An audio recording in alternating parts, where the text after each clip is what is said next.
Hey everyone, this is Ethan, and welcome to a review of the Cooler Master Elite 1010 Mini ITX case. It is one of the smallest computer cases on the market, just measuring 8.2 inches high, 10.3 inches wide, and 11.1 inches deep. While the main frame of the case is shorter than that, a small portion of the case sticks out at the back of the frame, allowing for the case to support a standard ATX power supply. As for storage slots, the case supports a surprising amount, supporting 3 hard drives, 2 hard drives and 2 SSDs, 1 hard drive and 3 SSDs, or 4 SSDs. On the video side, the case supports video cards up to 210 millimeters in length. In the case of the system I built, there will be a GTX 1060 single fan Superclocked Edition card from EVGA, though at the time of recording, the card has not yet arrived. The size limit greatly reduces the number of cards that you can choose from, but that is a compromise that comes with the small size of the case. As for the front panel, or side panel if you will, there are 2 USB 3.0 ports, standard audio in and out, a hard drive activity light, and a reset button. The power button is located separately from the rest of the I/O on the front of the case, where it acts as a branding for the case and as a power button, which lights up in a blue color. Evidently, cooling was a large consideration when Cooler Master designed this case.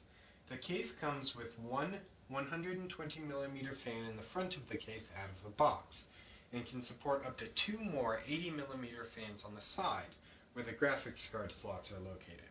Also, the case supports a 120mm radiator, allowing for water cooling of the CPU. As for ventilation, the front mesh panel of the case is a vent, as well as the side and top. Building in the case was a relatively painless experience. The case comes apart with 4 thumb screws, which may be a little too small, but work nonetheless. The case is open when you get inside, and there's a surprising amount of space to work with. A word of warning though, if you have a standard ATX power supply, try to make sure it is modular, as there is little room for cable management. The drives mount on a bracket on top of the case, as well as on the side of the case next to the video card. Installing the drives was simple. Unscrew the bracket from the top of the case, screw in the drives, and screw it all back together. The biggest complaint I have about the case is the limited space for fans. I would prefer that the fans mount on the other side of the case than they do now, as right now they would be placed right next to the video card, which eliminates some airflow from the rest of the case. Overall, the Cooler Master Elite 1010 was a wonderful case to build in, and for the consumer who wishes to have a small, lower-end gaming rig, or a living room HDCP, as I did, it is a great investment at $39.99 at the time of this video. However, be wary of the limited fan space and the limitation on video cards.